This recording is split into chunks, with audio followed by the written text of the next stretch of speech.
We are on Grace Street, just a block down from the towpath and the canal, and on our way down the hill to the river. This is the Dog Tag Bakery, formed some years ago by brother Rick Curry, who then became Father Rick Curry. It's now a bakery, a non-profit that shares its profits with military veterans. They have a sandwich here called Jesuit in Chief, named for Father Curry. So I encourage you to try it.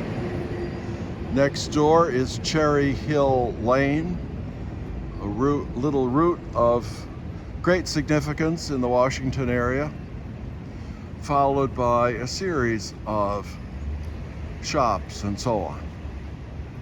Today we're reflecting on the readings for Friday of the 22nd week in Ordinary Time.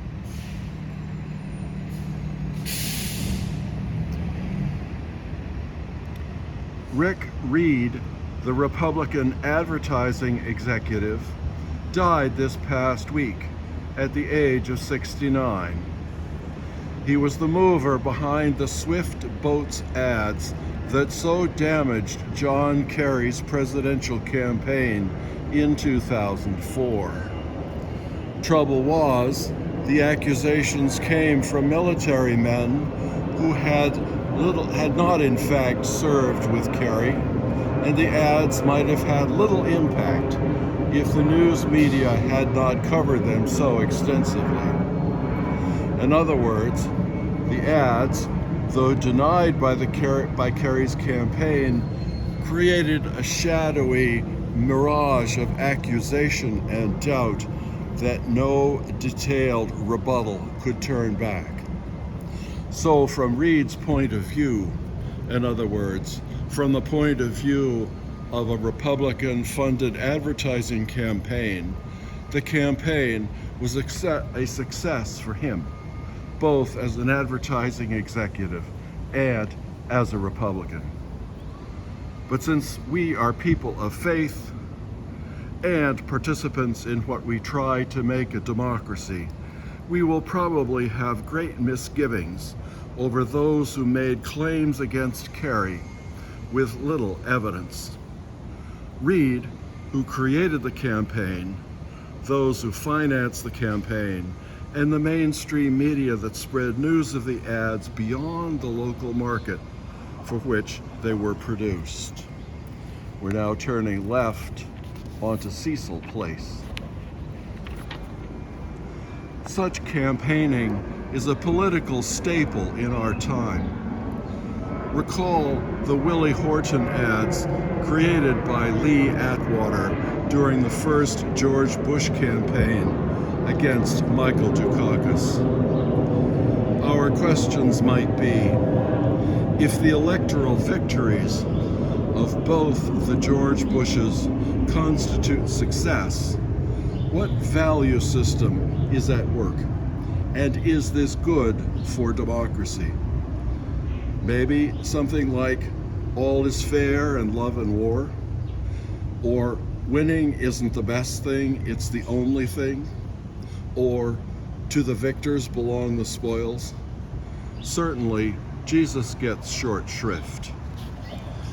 In this past Tuesday's first reading, St. Paul says, "Now the natural man does not accept what pertains to the Spirit of God, for in him it is foolishness, and he cannot understand it, because it is judged by the spiritual."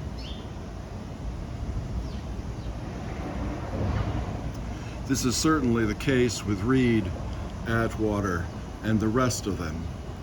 They are valuing by the world's standards. In Thursday's first reading, St. Paul repeats this theme. If anyone among you considers himself wise in this age, let him become a fool so as to be wise. For the wisdom of this world is foolishness in the eyes of God. Jesus' insistence on honesty and integrity seem foolish to the clever, sophisticated people for whom self-promotion and self-aggrandizement are core values, and wealth and prestige the prize. They will look down their noses at us, as Jesus' contemporaries did with him, and attack us and him if we persevere in our demands for justice.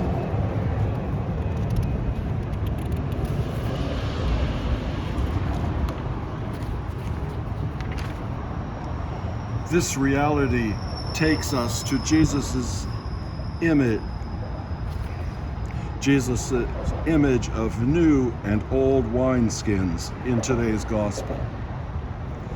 Today we might wonder at using an expensive Hermes scarf to patch some old blue jeans, or using dirty, soiled bottles for fresh vintage wine. Our morally expensive scarf cannot put to right a tattered winner-takes-all political philosophy, and our morally fresh morality will be ruined in old, dirty bottles.